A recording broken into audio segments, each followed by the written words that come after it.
Sir నా పేరు Ravikumar. హెచ్ఎంగా zone నుంచి ఇక్కడ వర్క్ చేస్తున్నాను. ఈ పాఠశాలలో 150 మంది పిల్లలు ఉన్నారు, 7 మంది టీచర్లు ఉన్నారు. మేము పిల్లల యాక్టివిటీస్ ఏంటంటే పిల్లలకు ఈ మధ్య సీసీ మోడల్ కొత్త స్కీమ్ వచ్చింది. అంటే పిల్లలే నేర్చుకోవాలి, పిల్లలే దాన్ని పుస్తకం చదివి దాన్ని అర్థం చేసుకొని ఈ సామర్థ్యాల పరంగా వాళ్ళను మేము డెవలప్ చేస్తున్నాం. అదే టైం ఇంగ్లీష్లో కూడా వాళ్ళకు స్కిల్స్ అంటే టాకింగ్ మాట్లాడేదానికి కానీ వాళ్ళ గ్రామర్ కానీ ఈ విధంగా మేము చేస్తున్నాం. మరి పిల్లలు ఏంటంటే తల్లిదండ్రులు ఎక్కువగా ఇక్కడ సమాజ వర్గం చాలా బ్యాక్వర్డ్ పేదవాళ్ళు, అందులో ప్రైవేట్ స్కూల్ పంపించిన స్థితిలో ఉన్నారు. కాబట్టి మేము వాళ్ళకు సహకరించి మేము కూడా స్ట్రెంత్ పెంచాం. 120 స్ట్రెంత్ 150 చేసాం. మరి అప్పుడప్పుడు ఏంటంటే వీళ్ళు వలసలు పోతుంటారు ఎక్కువ మంది. అంటే వాళ్ళ జీవన అభివృద్ధి కోసం, పని కోసం ఒక ప్రాంతం ఒక ప్రాంతం పోతుంటారు. వాళ్ళు మళ్ళీ తిరిగి వచ్చినప్పుడు నిలబడవచ్చు, 2 నెలలు పడవచ్చు, 3 నెలలు పడవచ్చు. కానీ ఇక్కడ కొన్ని ఫ్యాక్టరీలు ఉన్నాయి మధురపాడులో. వాళ్ళు శ్రీకాకుళం నుంచి వస్తున్నారు. వాళ్ళు 1 నెల 2 నెలలు ఉంటారు. తర్వాత వాళ్ళ ఊళ్ళకు పని అయిపోతారు, వాళ్ళు వెళ్ళిపోతుంటారు. ఈ విధంగా ఎక్కువ మంది వలసలతో ఇక్కడ నడుపుతున్నాం సార్. పిల్లలు కూడా ఏంటంటే ఎక్కువ మంది వాళ్ళ తల్లిదండ్రులు నిరక్షరాస్యులు కాబట్టి వాళ్ళ కూడా ఇంటికి పిల్లల మీద శ్రద్ధ పెట్టడం లేదు. ఇంకేప్పుడు మేము ఆదివారం పెట్టడం కూడా జరుగుతున్నప్పుడు కూడా ఏం సార్ రోజు ఆదివారం ఏంది, మా పిల్లలు ఆడుకోవద్దా, ఎంతసేపుకి ఈ విధంగా అని చేస్తున్నారు. మరి మా పాఠశాలకు రోజుకు 4 క్యాన్లు మన అమృత వాటర్ వాళ్ళు ఉచితంగానే డొనేట్ చేస్తున్నారు. నీటి సదుపాయం ఉంది, పాఠశాల కరెంట్ ఉంది. కానీ కొన్ని పాఠశాల భవనాలు కొద్దిగా కాంట్రాక్ట్ నిర్లక్ష్యం వల్ల అది ఆగిపోయినాయి. అది కానీ ఫుల్ఫిల్ అయితే మాకు బాగుంటుంది. అంతేకాకుండా సైడ్ వాల్ లేదు. ఆ వాల్ లేని వలన కొన్ని విష సర్పాలు స్కూల్ రావటం, మాకు ఆ స్కూల్ క్లాస్ కూడా మేము వాడలేని పరిస్థితి ఉన్నాం. కాబట్టి కాంపౌండ్ వాల్ ఉంటే బాగుంటుందనే ఉద్దేశంతో మేము ఎన్నిసార్లు పంపించినప్పుడు కూడా ప్రభుత్వం డైస్పారాల్లో మాకు కావాల్సిన పాఠశాలకు అవసరమైన వనరులు సమకూర్చుకొని ఎన్నిసార్లు పంపించినప్పుడు కూడా వాళ్ళు కూడా సూచనగా ఉదాసీనంగా పోతున్నారు.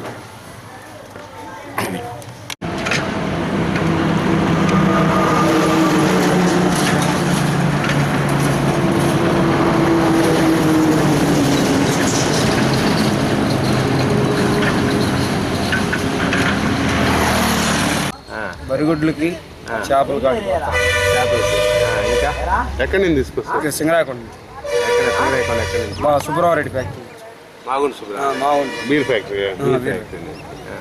ఎంత పడుతుంది లోడ్ ఎరిక? అది అవన్నీ మన కిరాయి వరకు మనం కిరాయి ఎన్ని టన్నులు చేస్తారు? 17 టన్నుల దాకా వస్తుంది. 17 టన్నులు వస్తాయి. ఇక్కడ వాళ్ళకి ఎవరు ఇస్తారు? అక్కడ ఏజెంట్ ఉంటాడు. ఇక్కడ మీరు ఒక్కొక్క దీనికి ఎంత ఇస్తారు? ఎంత వేస్తారు? దానికి క్వింటాల్ లెక్కన ఉంటుంది. 3 క్వింటాలు 4 క్వింటాలు ఎట్టుకుంటారు. ఇది క్వింటాల్ అంటే వాళ్ళు ఎట్టుకుంటారు మనకి వీళ్ళు బయట పార్టీలు కొనుక్కొని మనలాగా తోలటం వీళ్ళు కూడా. మాది మిడ్ డే మీల్స్ ఈ విధంగా వీక్లీ జరుగుతుంటుంది సార్. అది ఏ వారం ఏ కూడా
టైం అవ్వకముందు కూడా వచ్చే ఉంటారు తెలిసేదే కానీ నీళ్ళు ఆపి అప్పటి నుంచే ఎప్పుడైనా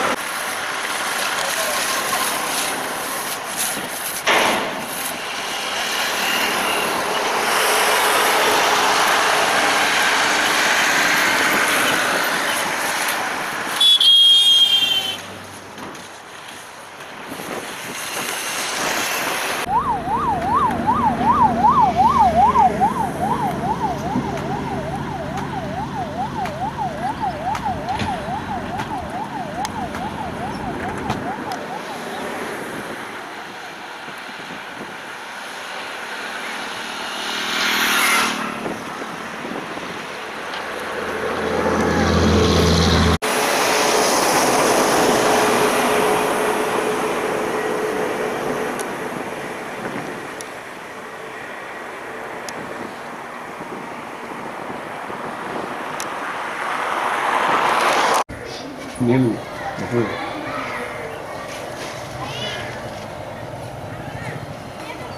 నీళ్ళు కూడా వస్తుంటారు సార్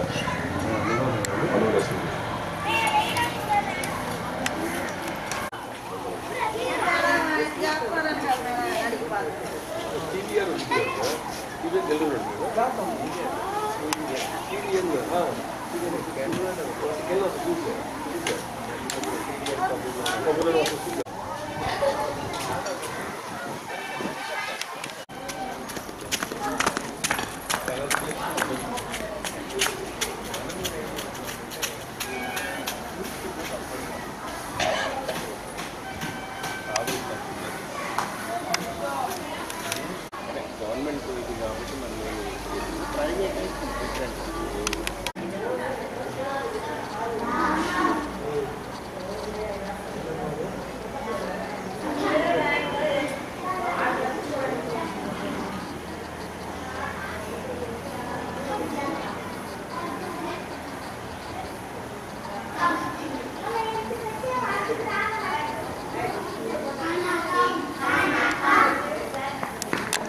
కిరాయి ఉంది ఈ రైలు నుంచి మళ్ళీ ఎటు పోతుంటే అక్కడి నుంచి ఆ బిల్డింగ్ పక్కన అది ట్రాఫిక్ వల్ల అవసరం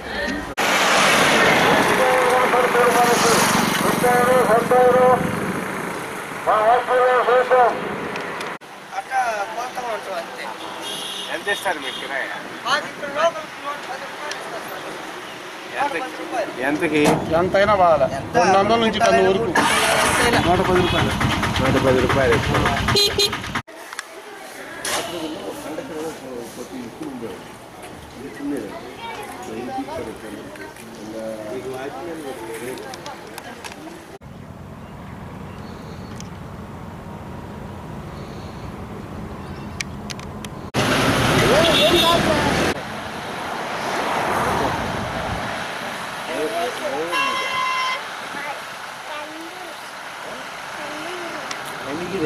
ఆట ఎన్ని చేపలు పడతావా ఎన్నో పడతావా ఎన్ని వస్తాయా తగ్గించి లాగేసా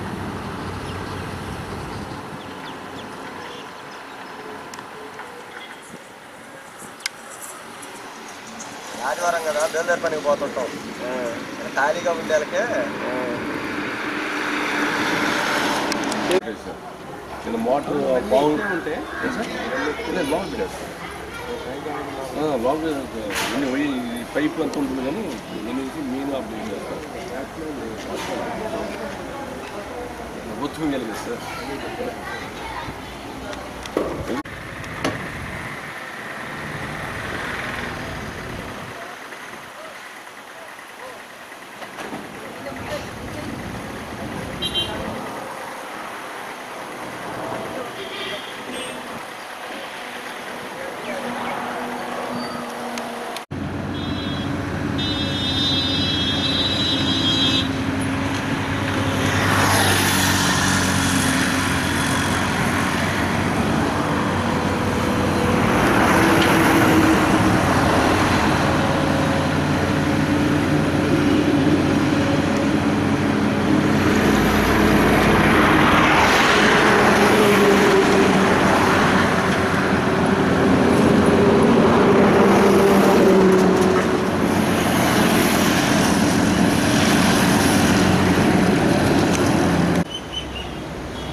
ముద్ద అయిపోయిందా? మేము 100 ఎకరం మరమ్మతు చేయకపోతే నీళ్ళు రావు. ఏది మరమ్మతు చేయకపోతే? చెరువు చేస్తే మా 100 ఎకరం పండుద్ది, రైతులు కూడా బాగుపడతారు. ఇప్పుడు నీళ్ళు ఎట్లా వస్తున్నాయి? నీళ్ళు కొద్దిగా మోయినంగానే వస్తుంది. అదంతా మెట్టగా ఉంది కదా? అదంతా మెట్టే. ఎవరు చేయటం లేదు మంచిది? ఎవరు చేయటం లే. ఏమి ఎందుకని? పంచాయతీ ఎవరు లేరా? పంచాయతీ ఎవరు లేరు. ఇప్పుడు అంతా మున్సిపాలిటీకి వచ్చేసింది. అందుకని ఆపేశారు. ఇరిగేషన్ వాళ్ళే చేయాలి. ఇరిగేషన్ పాడుకున్న వాళ్ళకి సంబంధం లేదు. ఈ చేపలు వస్తుంటాయి ఇక్కడ. చేపలు అంటే వాళ్ళు పాడుకున్న వాళ్ళు పట్టుకొని పోతారు. Venkata Narasimharao, rice mill association president, మాజీ. Ramakrishna rice mill Maddulapadu. తర్వాత ఇప్పుడు సుమారుగా 11 రోజుల నుంచి ప్యాడీ మాసులు జరుగుతుంది. ఈ మాసుల్లో ఇక్కడ ఒక 5% 6% వరకే కోతలు జరిగినాయి. ఇది కావలి తాలూకా పిరికా వరకు పంటలు తక్కువ, వర్షాలు తక్కువ. వర్షాలు తక్కువ కారణం వల్ల ఇంకా మాసులు జరగలేదు. కానీ రైతులకు ధాన్యం ఆరబెట్టుకునే వసతి ప్రభుత్వం ఏర్పాటు చేయలేకపోతున్నది. దానివల్ల రైతు ఆరబెట్టుకొని 10 రోజులు నిల్వ ఉంచుకొని 10 రూపాయలు లాభానికి అమ్ముకోవాలంటే వసతి లేకుండా ఉంది. ఏ సంవత్సరానికి ఆ సంవత్సరం గోడౌన్లను ఇస్తామంటున్నారే కానీ ఇవ్వలేకపోతున్నారు. ధాన్యం నిల్వ పెట్టుకోవడానికి రైతుకు వసతి లేదు. రైస్ మిల్లల్లో కూడా హమాలీస్ డిమాండ్ వల్ల ఎక్కువ సరుకును మాసుల్లో కోతలు తీసుకొచ్చి ఆరబెట్టుకోలేకపోతున్నారు. ఇక్కడ ధాన్యం ఆరబెట్టడానికి చేసేదానికి హమాలీస్ చిక్కడం లేదు. ఆ కారణం వల్ల ఇప్పుడు ప్రారంభం చేసినప్పటి నుంచి ఒక 5 పైసల పంట రైస్ మిల్లులకు వచ్చింది. ఇంకా రావాల్సింది ఉంది. కానీ ఈ పంటని రైతు క్షేమం కోసం చేయాలంటే ధాన్యం గవర్నమెంటే సేకరించి వాళ్ళ గోదాములలో పెట్టుకొని వాళ్ళు ఆరబెట్టి స్టోరేజ్ చేసి మళ్ళీ గవర్నమెంట్ రేటు కంటే ఇంకొక పుట్టికి 400-500 అధికంగా వచ్చే రేట్లకు అమ్ముకోవచ్చు. కానీ టైం పడుతుంది. 1 నెల 2 నెలలు వాళ్ళ స్టోరేజ్లో ఉంచాలి. అట్లా స్టోరేజ్లో ఉంచేదానికి వసతి లేకపోతే మాత్రం రైతుకు రేట్ రాదు.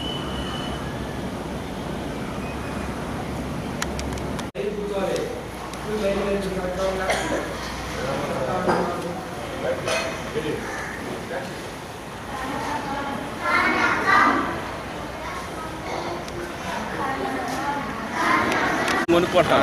దానివల్ల వాసన కానీ ఎటువంటి లేదు, బాగా చిక్కగా పేరుకుంటుంది, అంతా బాగుంటుంది, ఎటువంటి ఇబ్బంది లేదు. మేము 11 సంవత్సరాల నుంచి వాడుతున్నాం పాలు. ఇది ఈ పిండి వేసిన బరి పాలు, మాకే ఇబ్బంది. బావుల్లో నీళ్ళు ఉంటాయి. ఆ రబ్బర్ చెట్లు తీసేయకపోతే బావుల్లో నీళ్ళు ఆరిపోతాయి. మెట్లన్నీ తీసేస్తేమో చెట్లు నిండా నీళ్ళు ఉంటాయి. ఆ మెట్లు కానీ దిగిపోతే బావుల్లో నీళ్ళు కూడా ఆరిపోతాయి. ఎండాకాలానికి ఇబ్బంది ఉండదు. అప్పుడు ఎండాకాలం ఆరిపోతుంది సార్ నీళ్ళు. అదే ఇప్పుడు ఇది చేసేస్తే ఎండాకాలం ఉంటుంది. ఎండాకాలం మోయినంగా ఉంటాయి అంతే.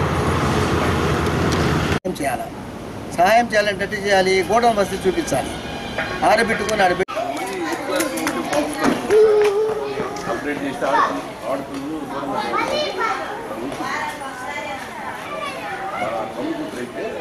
వస్తా చెన్నై కదా.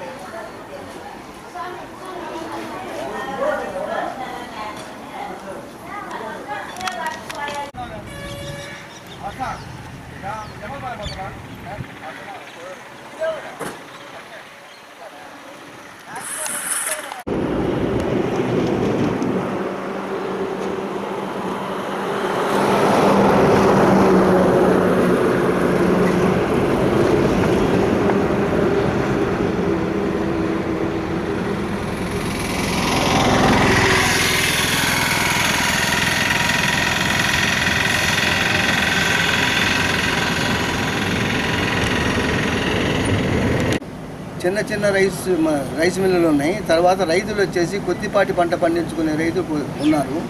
వాళ్ళకు వసతి మార్కెట్ కమిటీ యార్డులో పూర్తిగా వసతి లేదు. వాళ్ళకు పూర్తిగా వసతి ఉండి ఇక్కడ ఆరబెట్టుకొని స్టోరేజీ పెట్టుకోవడానికి వసతి చూపిస్తే కొంతవరకు మెరుగ్గా రైతుకు లాభసాటిగా ఉంటుంది. అట్లా వసతి చూపించలేకపోయినప్పుడు వాళ్ళకు అందుబాటులో లేకుండా పోతుంది. ధాన్యం ఇప్పుడు నిల్వ పెడితేనే రైతుకు 3 మాసాలు ఆగిన తర్వాత మంచి మార్కెట్ వస్తుంది.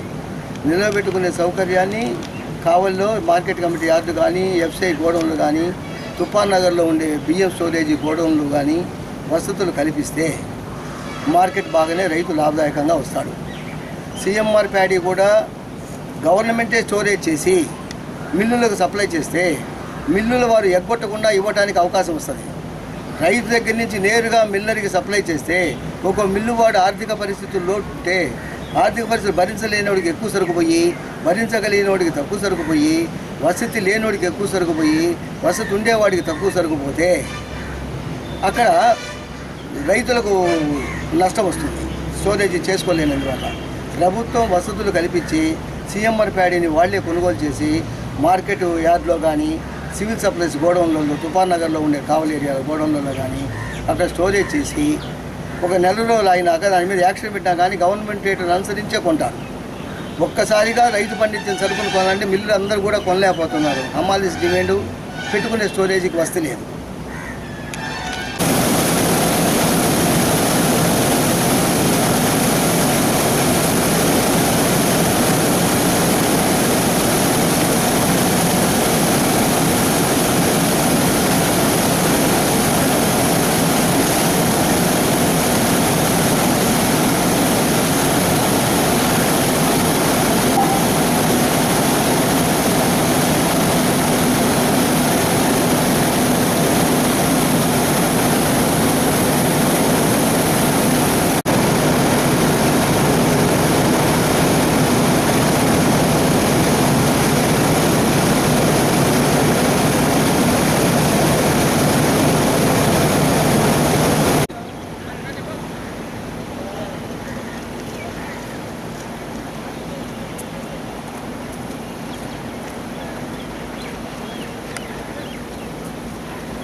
శ్రీరామ్ కుమార్, ఇక్కడ ఈ ఏరియాలో ప్రాబ్లం ఏంటి? ఇక్కడ అన్ని నీళ్ళని ఆగిపోవడం వల్ల మాకు ఇక్కడ ఇబ్బందిగా ఉంది. అది కాక దోమలు వచ్చి ఇంట్లోకి వచ్చి కొట్టడం వల్ల వాటి వల్ల జబ్బులు అట్లాంటి రావడానికి ఇబ్బంది ఉంది. కాబట్టి ఇలాంటి పరిష్కారం ఏమన్నా మాకు చూపించాలి ప్రభుత్వం ద్వారా. ఎన్ని రోజుల నుంచి ఉంటున్నాయి మంటలు? ఇక్కడ చాలా రోజుల నుంచి, చాలా సంవత్సరాల నుంచి. Okay, thank you.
ఒక్కొక్కరు నిదానంగా నిదానంగా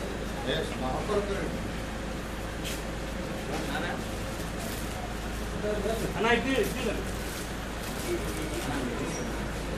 మహేష్ ఇవ్వు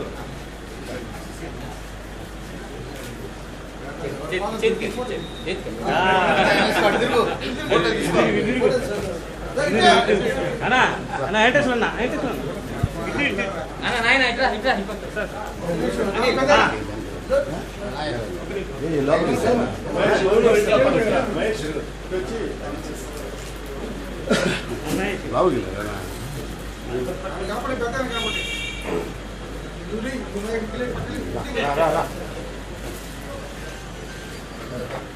అనిల్ అనిల్ అనిల్ ఒక్కరు ఫోటో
హలో కూర్చో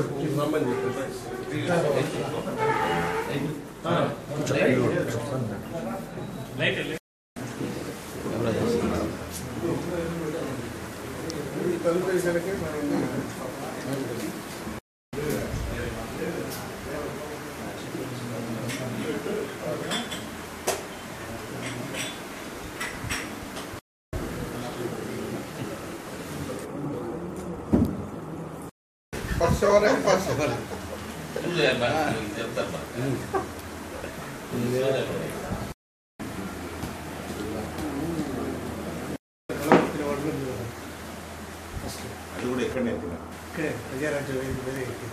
మొట్టమొదటిసారి కావాలనే మళ్ళీ మీరు ఆ స్పీడు నేను మౌనంగా ఉంటారు కారణం మౌనం లేదు అది ఎప్పుడంటే అప్పుడు అవసరాన్ని బట్టి మాట్లాడాలి పీక్ స్టేజ్ పోయినప్పుడు మీరు మళ్ళీ కామెంట్ కానీ ఇప్పుడే ఎంక్వైరీస్ జరుగుతున్నాయి ఎన్ఫోర్స్మెంట్ డైరెక్టరేట్ టేకప్ చేసిన కేసు ఒకటి వాళ్ళు కార్యక్రమాలు చేస్తున్నారు. ఇప్పుడు దురదృష్టం అంటే లక్షల కోట్లు అవినీతితో ప్రజల డబ్బును దోచుకున్నటువంటి వ్యక్తులను గౌరవించేటువంటి పరిస్థితి వస్తే ఇంకా అంతకన్నా దారుణం ఉన్నది ప్రజాస్వామ్యం. నాయకులకు మంచి లక్షణాలు ఉండాలి, మంచి ఆలోచనలు ఉండేటువంటి వాళ్ళు ఉండాలి. అటువంటి వాళ్ళను గౌరవించాలా, వాళ్ళను ప్రజాప్రతినిధులుగా ఎన్నుకునేటువంటి వాతావరణం కూడా ఉండాలి. కానీ అటువంటి వ్యక్తులను గౌరవించడం ఆరాధించేటువంటి తత్వం ఏమైనా వస్తే కేజ్రీవాల్ కనీసం ఒక 6 నెలలు ఇక్కడ తిరగాలి, ప్రతి పల్లె తిరిగి ఆంధ్రప్రదేశ్ ప్రజలను చైతన్యవంతులు చేయాలి. అవినీతి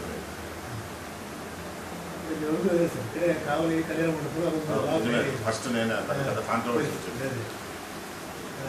తర్వాత మీ స్పీడ్ మిగతా వాళ్ళ స్పీడ్ అయ్యారు మీరు మళ్ళీ ఎప్పుడు ఒకటే పాట పాడలేం కదా. అంటే ఆ జిల్లా వాసిగా జరుగుతుంది. నిజమే, చాలా పెద్ద సెన్సేషన్ అయింది. ఎక్కువగా వైషమ్యాలు జరుగుతున్నాయి. ప్రజాప్రతినిధుల మధ్య కూడా వైషమ్యాలు జరుగుతుంది. నిన్న పార్లమెంట్లో జరిగిన సంఘటనలు చూస్తే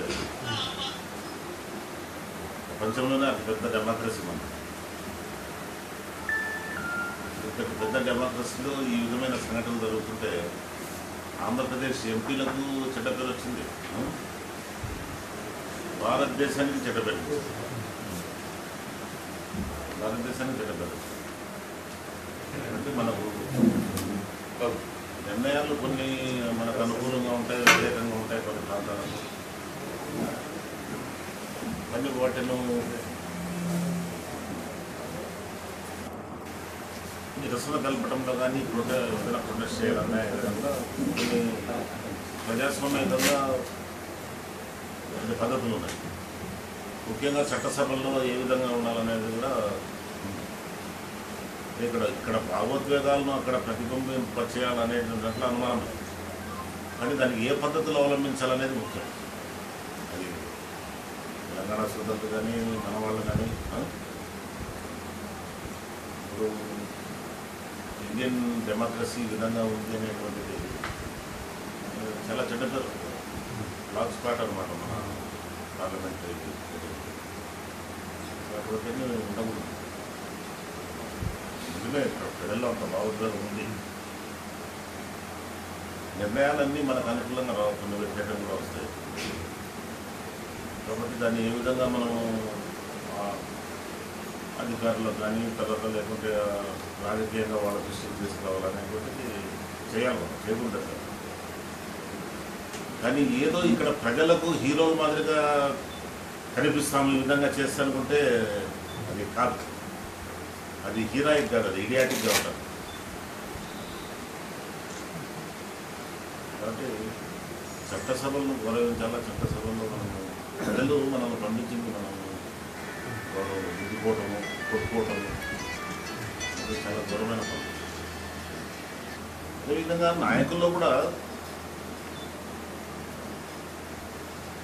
ఒక పరిధులు లేకుండా మాట్లాడుతున్నారు. చంద్రబాబు నాయుడు ఉన్నాడు, గాడ్సే అంటే నోటికి ఏ పదం వస్తే ఆ పదం వాడటం. అక్కడ ఉండేటువంటి ప్రజలను కొద్దిగా ఎంటర్టైన్ చేస్తానికి ఇప్పుడు మనము ప్రజలను ఎడ్యుకేట్ చేయాలి, కానీ మనం ఎంటర్టైన్ చేస్తున్నాం అడగన. Education is different from entertaining. Entertaining చేస్తానికి వేరే వాళ్ళు ఉన్నారు, వేరే సెక్టర్ ఉంది, వాళ్ళు చేస్తారు. మనం ఎడ్యుకేట్ చేయాలి. ఇప్పుడు ఆమెను గాడ్సేతో పోల్చావు, నువ్వు చేసే కార్యక్రమం ఏంటి? ఆ గాడ్సే ఉండేటువంటి ఆర్ఎస్ఎస్ ఫిలాసఫీ ఉండేటువంటి ఆ ఆర్ఎస్ఎస్ డామినేట్ చేసే బీజేపీతో చేతులు కలిపేదాన్ని ప్రాకులాడుతున్నావు. అది కరెక్ట్ కదా? నువ్వు ఎవరినైతే ఇప్పుడు తప్పులు పడుతున్నావో, గాడ్సేతో పోల్చావో, ఆ గాడ్సే ఎవరు? ఆర్ఎస్ఎస్కి సంబంధించినాడు. మరి ఆర్ఎస్ఎస్ కంట్రోల్ చేసే బీజేపీతో ఇప్పుడు చేతులు కలిపి 4 ఓట్లు 4 సీట్లు తెచ్చుకోవడానికి ప్రాకులాడడానికి పరిగెత్తున్నావు. మరి నువ్వు ఆమె నాకు గాడ్సే అని అంటావేంటి? అంటే అక్కడ ఏదో ఎదుట ఉండే జనాన్ని ఎంటర్టైన్ చేస్తానికి మాటలు కూడా ఒక పద్ధతిగా మాట్లాడాలి. చంద్రబాబు నాయుడు ఎప్పుడంతే ప్రపంచమంతా తన చుట్టే ఉండాలా, తన పైన దృష్టి పెట్టాలా, ప్రతి కార్యక్రమంలో తన పాత్ర ఉన్నట్టు చూపించుకోవాలా. ఇటువంటి కొన్ని బలహీనతలతో ఆయన ఇబ్బంది పడుతున్నారు. ఆ విధంగా కొంత పరిధితో మాకు క్రిటిసైజ్ చేయాలా. మేము ఆ పార్టీలో ఉంటే మేము క్రిటిసైజ్ చేస్తున్నామని ఈ నిర్ణయం తీసుకొని మీరు చాలా ఇది చేశారు. అసెంబ్లీలో కౌన్సిల్లో మాట్లాడాము, అసెంబ్లీలో మాట్లాడారు, బయట ప్రెస్లో మాట్లాడాము. ఢిల్లీకి పోయినప్పుడు యాంటోనీ కమిటీ ముందర షిండే మీటింగ్ పెట్టినప్పుడు, చిదంబరం మీటింగ్ పెట్టినప్పుడు ఇవన్నీ మనం ప్రొటెస్ట్ చేశామని చెప్పాము, క్రిటిసైజ్ చేశాము. కానీ నువ్వు చేసేది మాత్రం మంచిది, అది వేరే వాళ్ళు చేస్తే అటువంటి తత్వం మంచిది కాదు.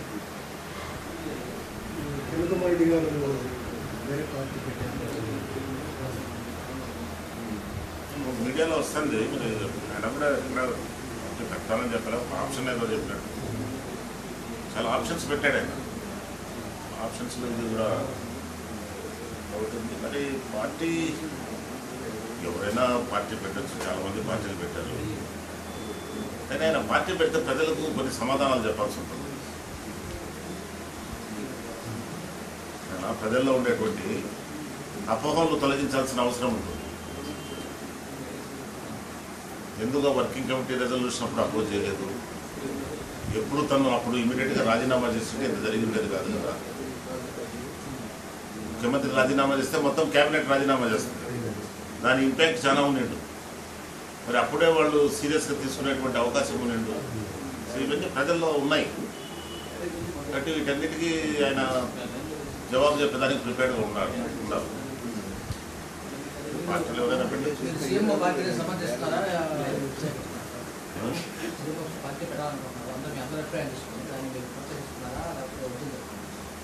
ఆయన పార్టీ పెట్టిన తర్వాత ఆలోచిద్దాం. Will try to cross the bridge will face it అని మా అభిప్రాయాలు ఏం లేవు. మమ్మల్ని తెలుగులేక అభిప్రాయాలు లేవు. ఆయనకు ఉండేటువంటి అనుకూలమైన వాళ్ళు అటువంటి వ్యక్తుల అభిప్రాయాలు తీసుకొని ఆయన ఒక నిర్ణయం తీసుకునేటట్లు అనిపిస్తుంది.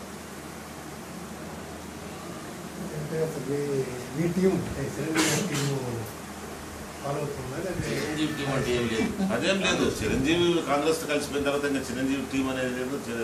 ప్రజారాజ్యం పార్టీ లేదు, అంతా కాంగ్రెస్ పార్టీ. సొంత టీం ఏం లేదు.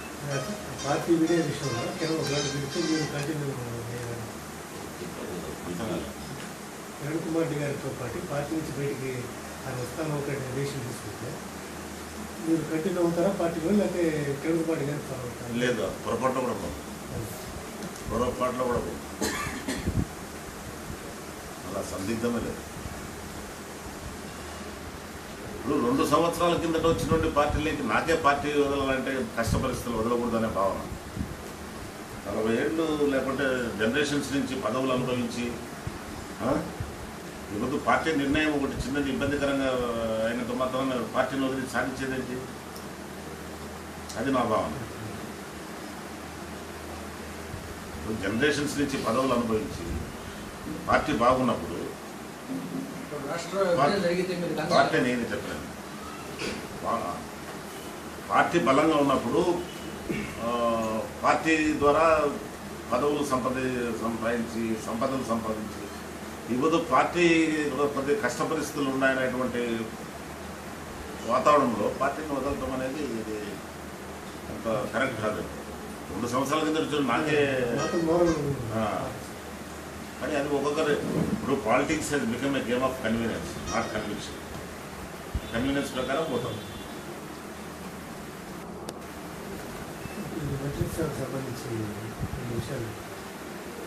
అది డైల్యూట్ అయిపోతుంది. అది చాలా సబ్జెక్ట్. ఇక్కడ పూజలు బాగానే జరుగుతుంటాయి.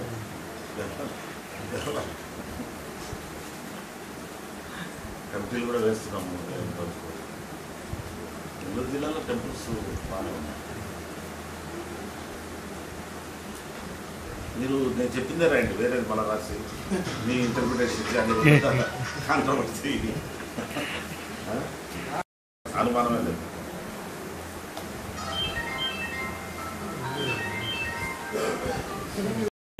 ఇది సభ్య కేంద్రాన్ని బట్టి చూపించి పార్టీలు మారేవాళ్ళు, పార్టీలు పెట్టేవాళ్ళు వాళ్లకు వాళ్ళ ఓన్ థింకింగ్ ఉంటుంది, కానీ మాకు లేదు.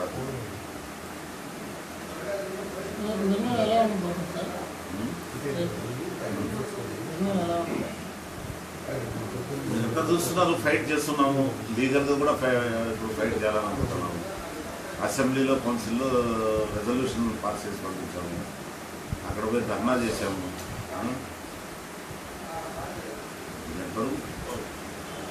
మాట్లాడుతున్నాం, పోరాడుతున్నాం. ఇంకా పార్లమెంట్లో నిన్న జరిగిన సంఘటన కూడా చూసి ఎంత వైలెంట్గా పోయినా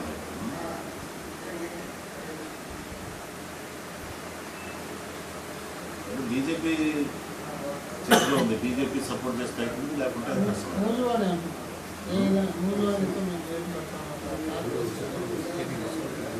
మనము ఆంధ్ర వాళ్ళము పైరీస్ దాంట్లో కూడా మనం ఇక్కడ ఇంట్రడ్యూస్ చేసినాం. అది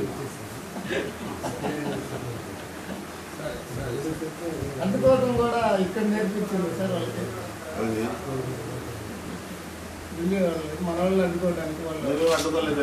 అసెంబ్లీలో కౌన్సిల్ ఏం అడ్డుకోలేదు. లెక్కలు పెట్టారు. ఇక్కడేమో అంత రెసిస్టెన్స్ లేదు, స్మూత్గానే జరిగింది. చాలా కాలం నుంచి దానికి డివిజన్ జిల్లాలోనే డివిజన్ కావాలి పెద్దది. ఇబ్బంది పడుతున్నారు అందరూ తిరుమల. చెప్పండి సరే ఫాలో అప్ చేయండి. ఇక్కడ చెప్పి బయటికి మీరు మీ వాళ్ళు నాయకులకు ఏం చెప్తున్నామని అడిగారు లేకుండా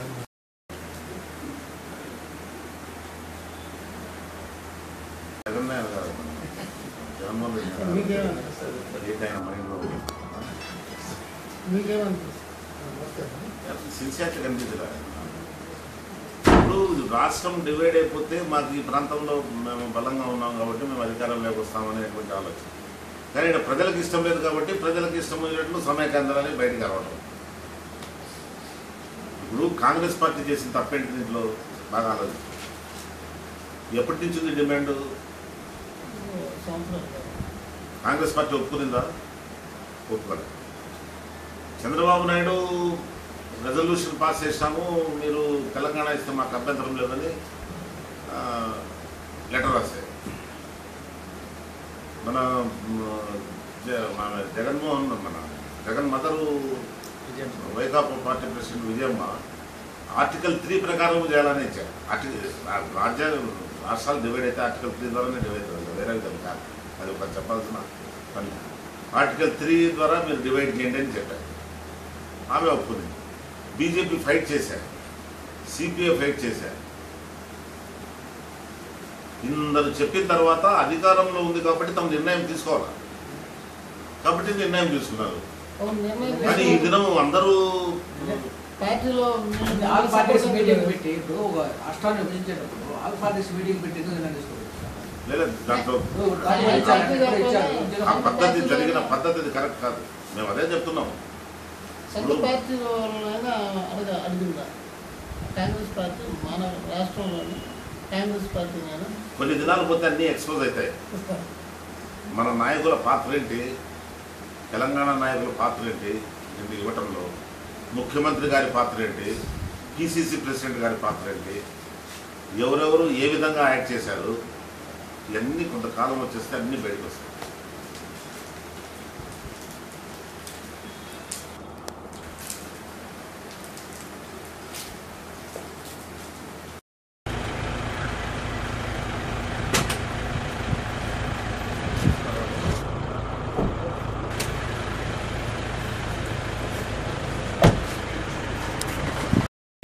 సేనయా ఏ ఊరు మీది? కావాలనా? ఏం ఇక్కడ ఉంటున్నారు? ఇల్లు లేవు మీకు? ఇక్కడే వండుకొని తింటాం, ఇక్కడే ఉంటామా?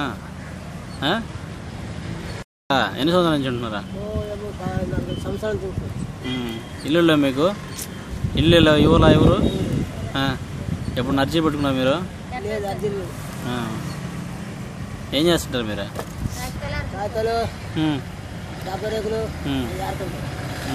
ఏరుకొని ఇక్కడే ఉంటారా? ఎంతమంది ఉంటారు మీరు? 4 ఎకరాలు. అంతా ఇక్కడే ఉండేది? మీ బాధలేంది?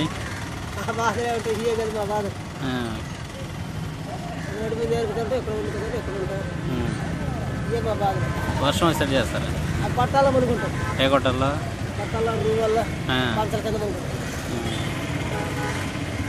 ఎవరన్నా మీ దగ్గరికి ఇప్పుడు అధికారులు ఎవరన్నా వచ్చిండ్రా? అధికారులు ఎవరన్నా వచ్చారు ఇప్పుడు మీ దగ్గర? ఓట్లు ఎక్కడ ఉన్నాయి మీకు? మాకు లేవయ్యా.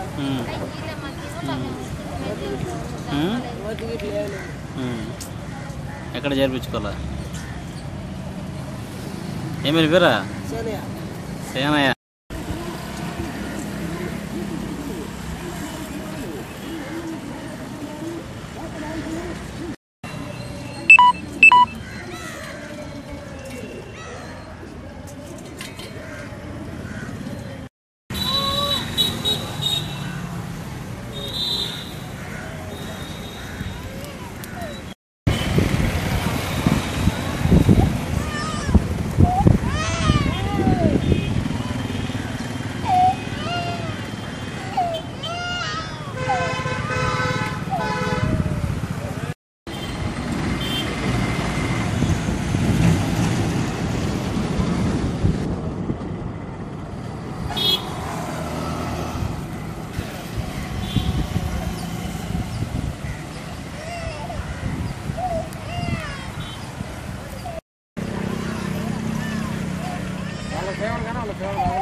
మీకు ఎదురుగా ఆర్డీ ఆఫీస్ కొత్త ఉండేది ఇన్ని సంవత్సరాల్లో ఎప్పుడు అడగలేదు వెళ్ళి ఏమి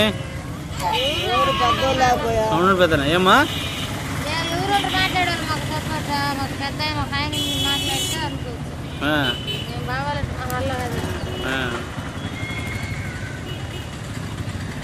మీకు ఇల్లు ఇస్తే వెళ్తారా మీరు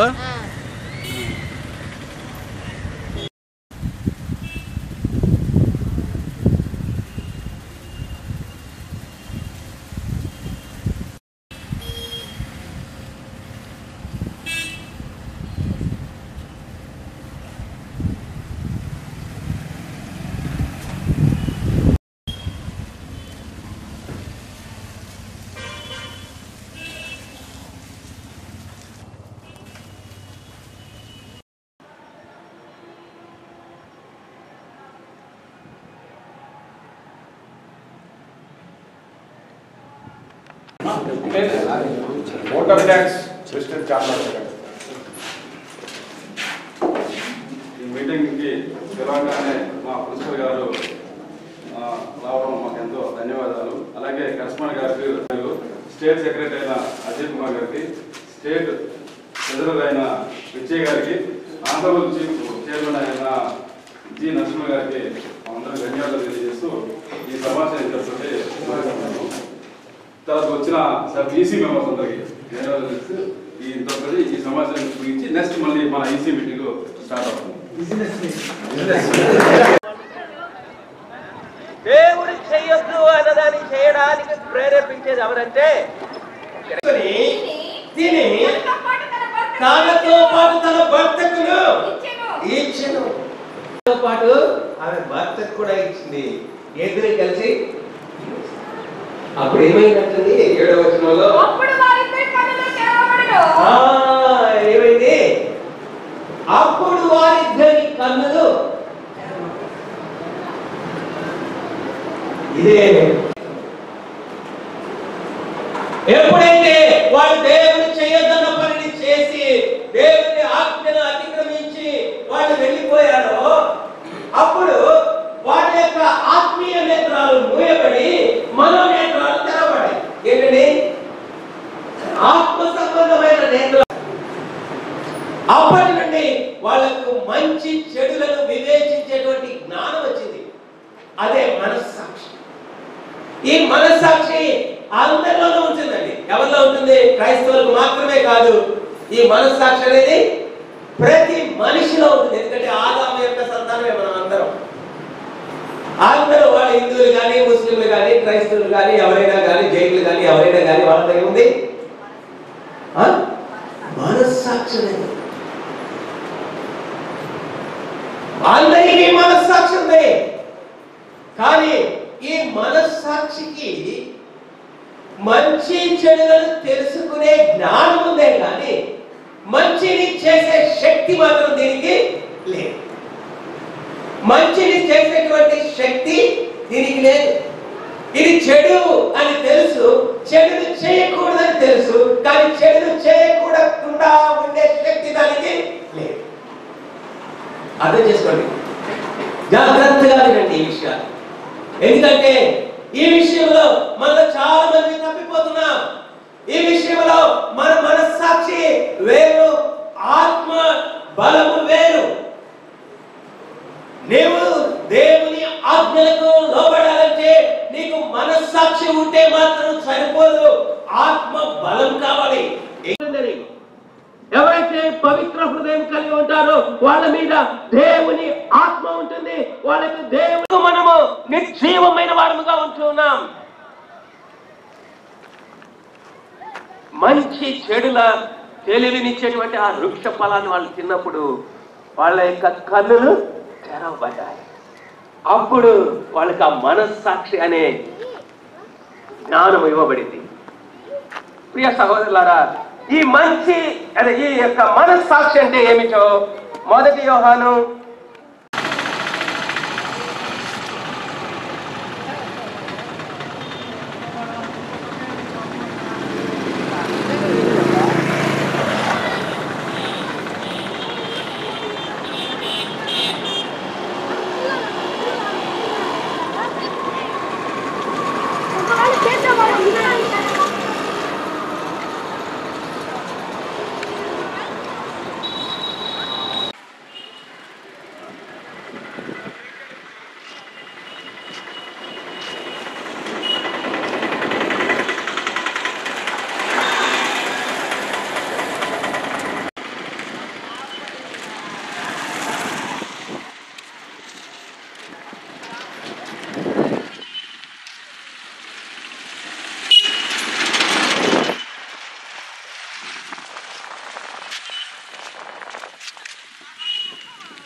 సభాధ్యక్షులు ప్రముఖ సీనియర్ న్యాయవాది చింతాల వెంకటరావు గారిని వేదిక అలంకరించాల్సిందిగా కోరుతున్నాము.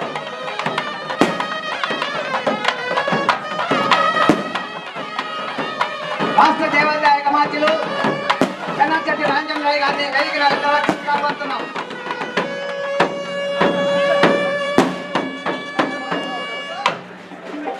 మాదాసి గంగాధరం గారు రాష్ట్ర పిసిసి అధ్యక్షులు వేదిక అలంకరించాల్సిందిగా కోరుతున్నాము.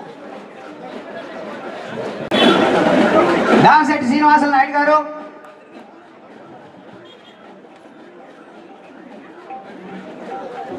శ్రీనివాస నాయుడు గారు విద్యాసంస్థ చైర్మన్ వేదికను అలంకరించవలసిగా కోరుతున్నాం.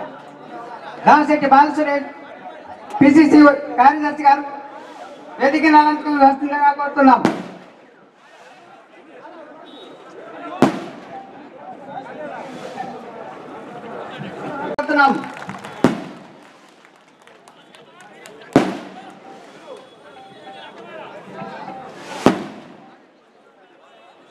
ఆదినారాయణరావు గారు వేదిక నాయకులు జాస్తిగా కోరుతున్నాము.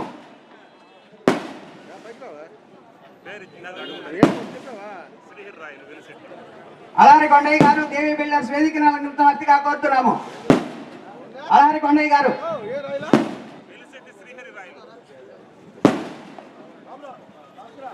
పరగాల ప్రధాన కోనపరెడ్డి కేశరావు గారికి చింతకోట చలపతిరావు గారిని పూలమాల వేయవలసిందిగా కోరుతున్నాము.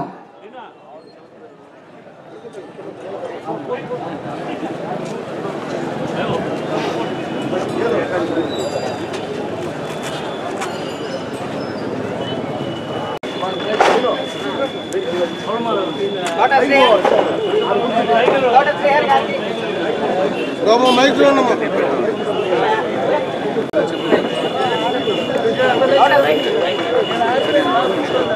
ఓటేజ్ ఎక్కువ వచ్చిందన్నా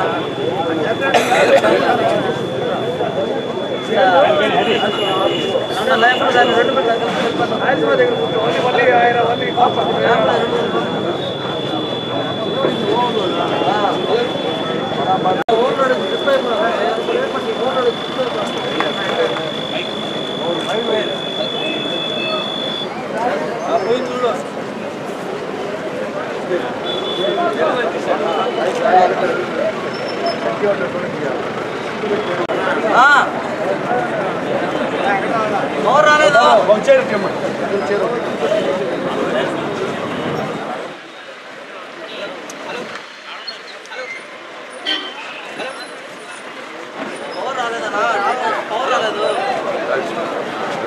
లైన్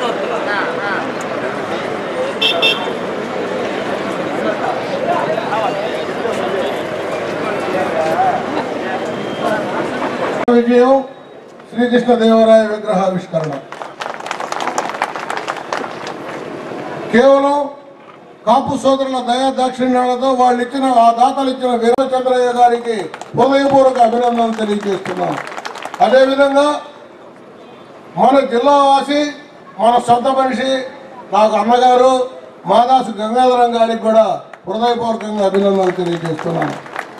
అదే తెలియజేస్తూ ఈ కార్యక్రమానికి విచ్చేసిన ప్రతి ఒక్క కాపు సోదరులకి శ్రీకృష్ణదేవరాయ అభిమానులందరూ కూడా హృదయపూర్వక అభినందనలు తెలియజేస్తూ ఈ ముఖ్య ఉద్దేశం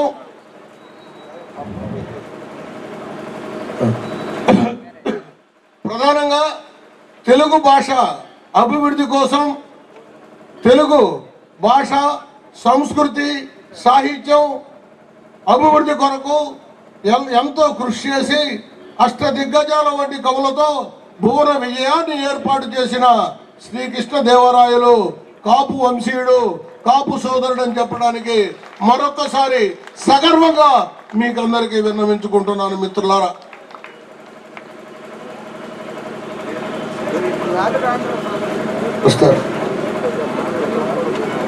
ఈ కార్యక్రమానికి మనకు సంబంధించిన చీరాల శాసనసభ్యులు ఆమంచి కృష్ణమోహన్ గారు కొద్ది నిమిషాల్లో వేదిక మీదకి రానున్నారు. అంతేకాకుండా ఈ కార్యక్రమానికి సహకరించిన ప్రతి ఒక్కరికి కూడా హృదయపూర్వకంగా అభినందనలు తెలియజేస్తున్నాను. అంతేకాకుండా ఈ స్టేజీ ఇక్కడ నిర్మించిన దానికి, ఈ స్టేజ్ నిర్మాణానికైతేనేమి సహకరించిన ప్రతి ఒక్కరికి పోలీస్ శాఖకు ప్రత్యేక అభినందనలు తెలియజేస్తూ నేను తెలియజేసేది ఏమంటే, కేవలం కాపు సోదరుల ఐక్యత కోసం, కాపు కులస్తుల అభివృద్ధి కోసం ఈ శ్రీకృష్ణదేవరాయ విగ్రహావిష్కరణ కమిటీ పేరుతోటి ఒక సంఘాన్ని ఏర్పాటు చేసి కాపుల అభ్యున్నతి కోసం పాటుపడాలనే ఉద్దేశంతో ఈ కార్యక్రమాన్ని ప్రారంభించడం జరిగింది. అందుకని వేదిక మీద ఉన్న పెద్దలందరికి కూడా నేను ఒకే ఒక విన్నపం చేయదలుచుకున్నాను. పెద్దలారా, కాపు కులస్తులు అనేక రకాలుగా అణగారి సకల ఇబ్బందులు పడుతూ దుర్భరమైనటువంటి జీవనాన్ని గడుపుతున్నారు. వారి వాస్తవ స్థితిగతుల్ని ప్రభుత్వ పాలకుల పెద్దల దృష్టికి తీసుకుని వెళ్ళి ఈ కాపు కులాన్ని బీసీ రిజర్వేషన్ ఏర్పాటు చేసేటట్టు మీరు కృషి చేస్తారని మీ మీద నమ్మకంతో ఆ బాధ్యతని మీ భుజాల మీద పెడుతూ సెలవు తీసుకుంటున్నాను.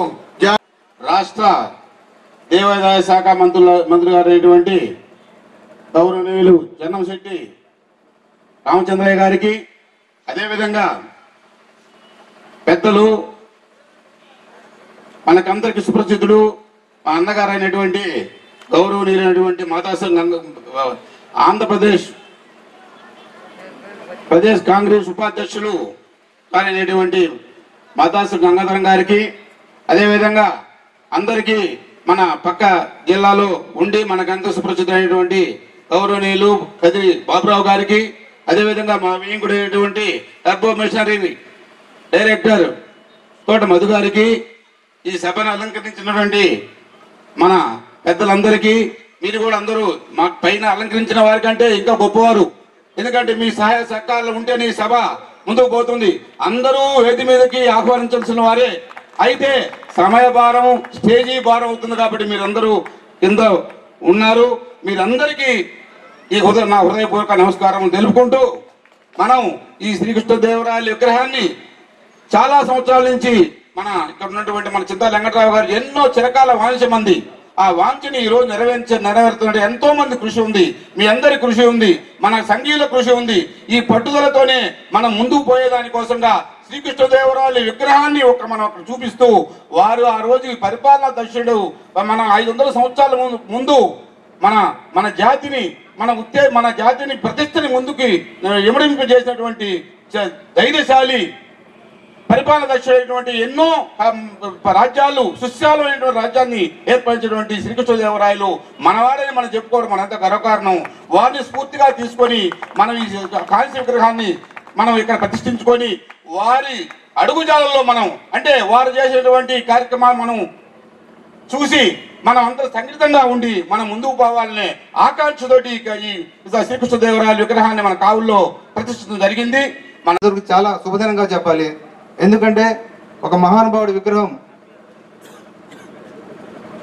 చక్రవర్తిగా, పరిపాలన దక్షుడుగా ఎంతో మంచి పనులు చేసినటువంటి శ్రీకృష్ణదేవరాయల విగ్రహాన్ని ఈరోజు మనం ప్రదర్శించుకోవడం నిజంగా మనందరికీ మనం గౌరవించుకున్నట్టుగా నేను భావిస్తాను.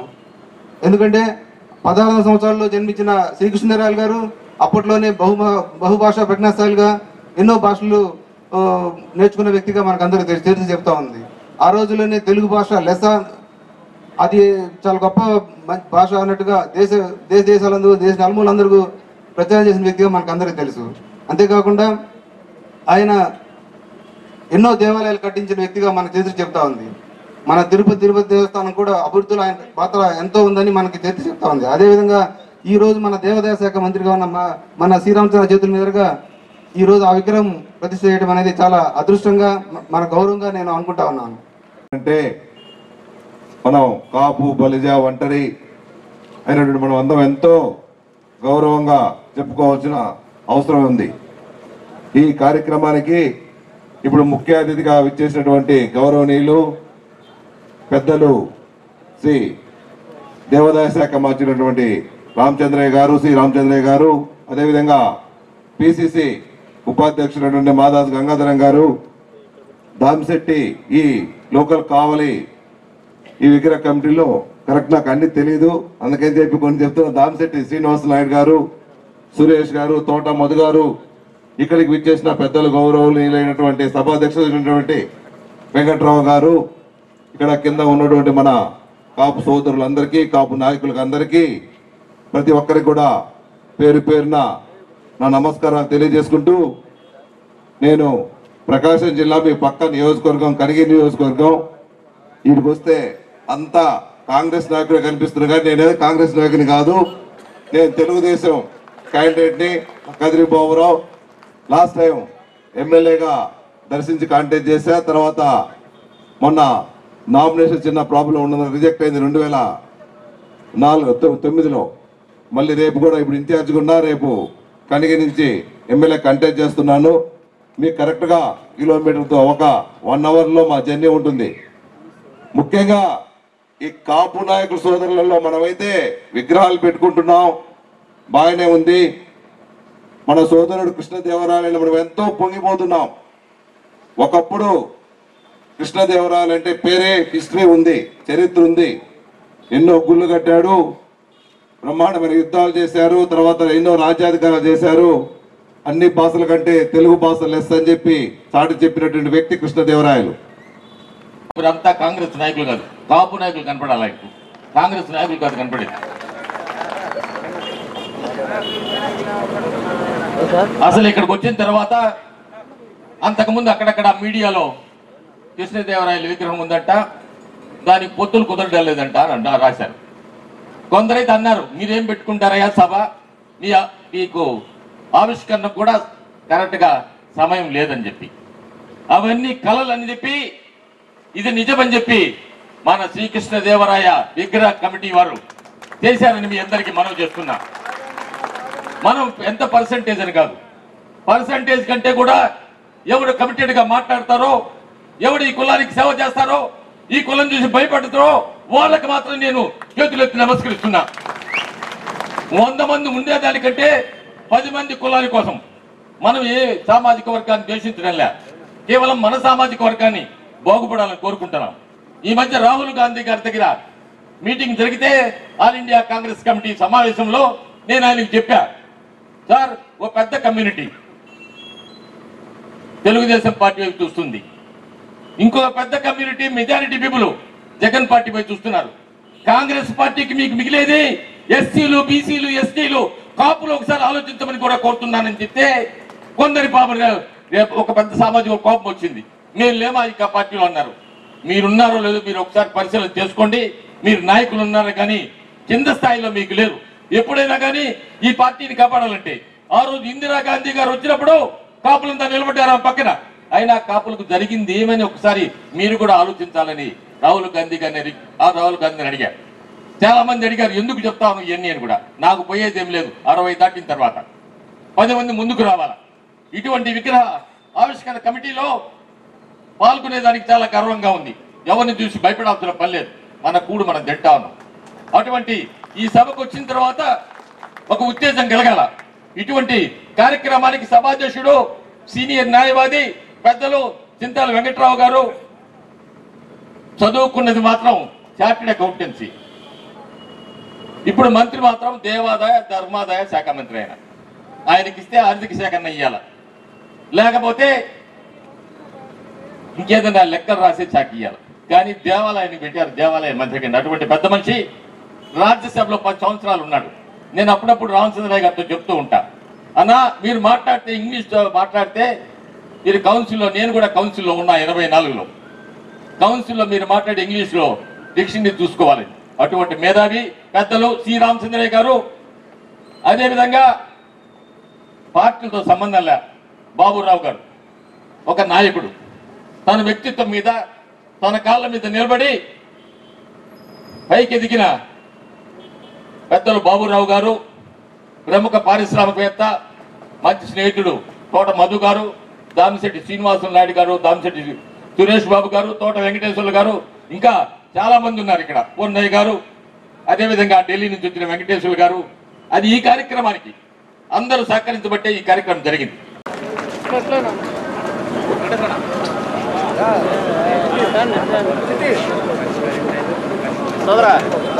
కొద్దిగా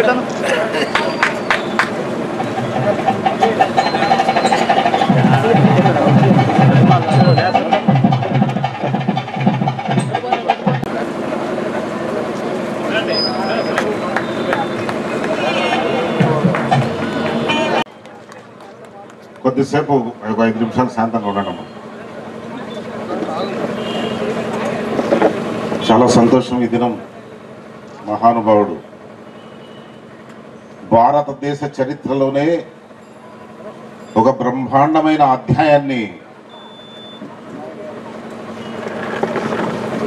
పుట్టించుకున్నటువంటి మహానుభావుడు కృష్ణదేవరాయలు. మామూలు చక్రవర్తి కాదు. ఈ చక్రవర్తి పరిపాలనను మన దేశ చరిత్రకారుల కన్నా విదేశీ చరిత్రకారులు గొప్పగా రాశారు. అటువంటి మహానుభావుని విగ్రహ ప్రతిష్ట ఆ అవకాశం నాకు కలిగించడం మీ అందరికీ ఏదో రుణపడి ఉన్నాను. ఆ మహానుభావుని ఆశీస్సులు అందరికీ కావాలని నేను కోరుకుంటూ, ఇది మేమంతా రాజకీయ పార్టీలు, రాజకీయ నాయకులు, రాజకీయంగా 4 ఓట్లు సంపాదించడానికి మాట్లాడే అలవాటు ఉండేవాళ్ళం. కుల సంఘాలు మాట్లాడేటువంటిది పెద్దగా అనుభవం లేదు, జంపుతాం కూడా. కారణాలు ఎందుకో మీ అందరికీ తెలుసు.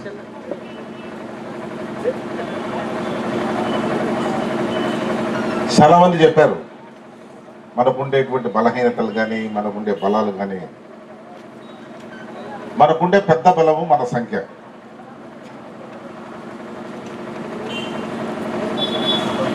అందరికన్నా మించిన బలం ఉండేది ఈ రాష్ట్రంలో కాపులే. నాకు తెలిసి కాపు అనేది నాకు ఒక కులంగా కనిపించలేదు, ఒక స్టేటస్ గా కనిపిస్తుంది.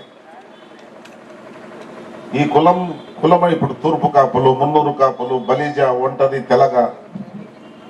కాపు అంటే వేరే సామాజిక రూపం వస్తుంది పిక్చర్లోకి.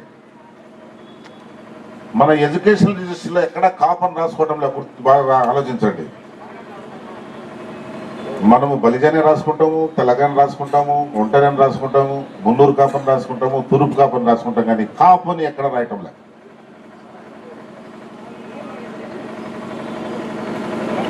ఈ కులాన్ని చూసి భయపడిన సందర్భాలు నాయకులకు భయం కలిగించిన సందర్భాలు ఉన్నాయి. నేను మొట్టమొదటిసారి సోనియా గాంధీ గారిని అడిగినప్పుడు 1956 వరకు ఉందమ్మా బ్రిటిష్ టైం నుంచి మా కులం బీసీలలో. దాని తర్వాత సంజీవ్ రెడ్డి గారు వచ్చి తీసేశారు. తర్వాత మళ్ళా సంజీవ్ వచ్చి బీసీలో పెట్టాడు, కానీ మళ్ళా బ్రహ్మాంధ్ర రెడ్డి వచ్చి తీసేశాడంటే అడిగింది ఎందుకని, ఏ కారణం కానీ అని చెప్పే కారణమా మీరే గ్రహించండి అమ్మా. ఈ కులానికి సంఖ్యాబలం కాకుండా రాజకీయ బలం కూడా చేరితే ఏమవుతుందని భయపడిపోయారు అందరూ. నాకు తెలిసి ఇంతకన్నా కారణం ఎక్కువగా కనిపించడం లేదు, ఎందుకంటే చరిత్రలో ఎక్కడ రాయలేదు ఇదని. నా భయం నిజమే అనిపిస్తుంది. లేకుంటే ఈ కులాన్ని బీసీల్లో చేర్చేదానికి ఒక సర్వే చేయిస్తే కానీ ఆ సర్వే రిపోర్టు కోర్టులో అది ప్రాపర్గా లేకుంటే కోర్టు కొట్టేస్తుందనే భయంతో 60 లక్షల రూపాయలు సర్వేకి ఒక సామాజిక సంస్థకి ఇచ్చేదానికి ముఖ్యమంత్రి గారు కానీ పాలక వర్గాలు ఈ దినానికి చేయలేదు. ఎన్ని లెటర్లు రాశామో, ఎన్నిసార్లు కలిసామో. 5 రోజుల కిందట కూడా మళ్ళా ఒక అటెంప్ట్ చేశాం. ఆఖరికి ఇప్పుడు ఏమంటే ఇది చేయకుంటే మనమే చందాలు వేసుకొని చేసుకుందాం అనేటువంటి పరిస్థితి వచ్చింది. అంటే నేను ఏ ఒక్కరిని నిందించడంలే. ఈ కులం అంటే ఎంత భయం అనేది చెప్పేదానికి చేసే ప్రయత్నం తప్ప నేను ఇంకా వేరే చేయటం లేదు. ఆర్థికంగా బలహీనంగా ఉండేటువంటివి ముఖ్యంగా బలిజలు, మున్నూరు కాపులు చాలా ఆర్థికంగా బలహీనంగా ఉన్నారు. అందుకే మా ప్రాంతాల్లో కులం విషయాలు, కులాన్ని ఏదో బలోపేతం చేయాలనే ప్రయత్నం జరిగినప్పుడల్లా మా పైన అటాక్ జరుగుతూనే ఉంటుంది. వేరే వాడితో భయపడి ఫీల్డ్ వదిలేసి వెళ్ళిపోతాడు. భయపెడతారు, అన్ని రకాల భయపెట్టేస్తారు. కానీ మనం ఎదుర్కొని ఇది చేసుకుంటే తప్ప వాళ్ళ భయానికి భయపడిపోతే కులాన్ని నాశనం చేసుకోవడమవుతాం. అందుకే నేను చెప్తుంటా, ఆర్థికంగా బలహీన ఇప్పుడు నాయకత్వ లక్షణాలు అనేది అది దేవుడిచ్చిన వరం, అందరికీ ఉండవు. మా నాయన ఒక 100 కోట్ల ఆస్తి ఇచ్చిపోయింటే నేను ధనవంతుండే, కానీ నాయకుడిని కాలేదు. నాయకత్వ లక్షణాలు నాలో ఉంటే నేను నాయకుడిని అవుతా. కాబట్టి ఎప్పుడు కూడా మనం చూస్తుంటా, నేను చాలా గ్రామాలలో కూడా మీటింగ్లు జరిగినప్పుడు చెప్తుంటా, ఆర్థికంగా బలహీనంగా ఉంటాడని వాడి లాగాకండి ఎనికి. వాడి ఎదుటోడు ఆర్థికంగా స్తోమతగా ఉంటే వాడికి ఒక పాకెట్ ఉంటే మన 100 జోబులు ఉన్నాయని చెప్పి చూపించండి. 1 లక్ష రూపాయలు ఖర్చు అయితే ఎలక్షన్లో ఒక 100 కుటుంబాలు తలా 1000 రూపాయలు వేసుకుంటే 1 లక్ష రూపాయలు అవుతుంది. మీరు ఒక నాయకుడిని తయారు చేసే వాళ్ళు అవుతారు. అవసరము నాయకత్వం తయారు చేయటం ఇప్పుడు కులంలో.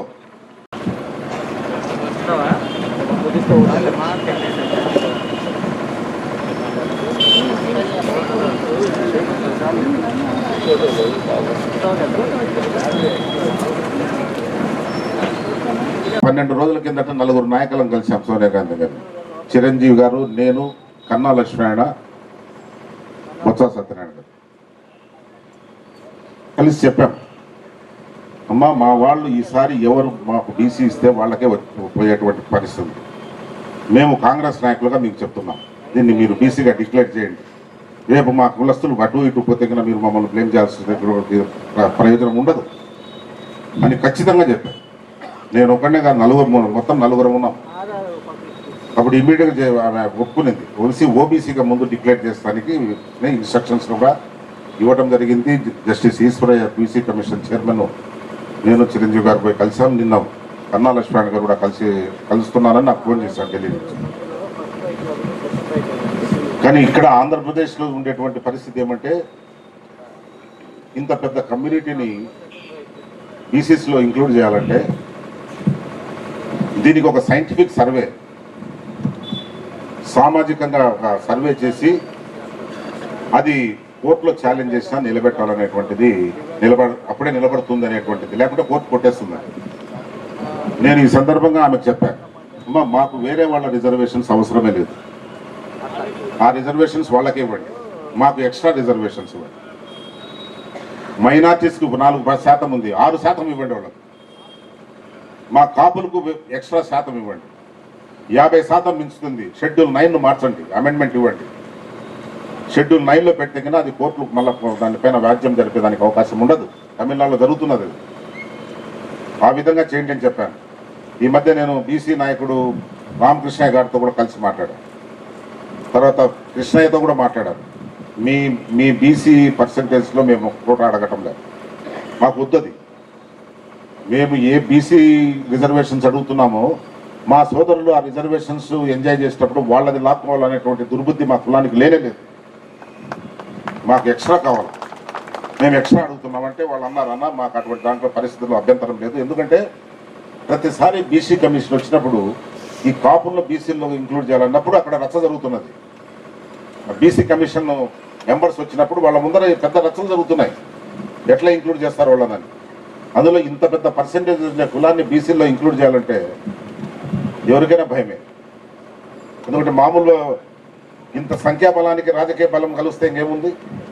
అందులో ఇప్పుడు ఉండేటువంటి బీసీలకు ఉండేటువంటి రిజర్వేషన్లు ఇవన్నీ దృష్టిలో పెట్టుకుంటే మొత్తం బీసీల్లో నాయకత్వం ముందు ఈ కులానికి ఉంటుంది.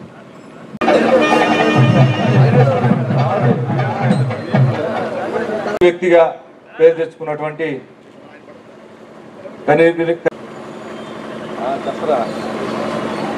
శ్రీకృష్ణదేవరాయలు గారి గురించి ప్రత్యేకించి నేను చెప్పాల్సిన అవసరం లేదు. ఎందుకంటే వేదిక మీద రామచంద్రయ్య గారు ఉండగా శ్రీకృష్ణదేవరాయలు గురించి ఆయనకన్నా ఈ రాష్ట్రంలో బాగా చెప్పగలిగిన వ్యక్తి ఎవరు లేరనేది నా అభిప్రాయం. ఎందుకంటే నేను గత 3 నెలల క్రితం మా జిల్లాలో కంబోలో విగ్రహావిష్కరణ చేస్తే వారే చీఫ్ గెస్ట్.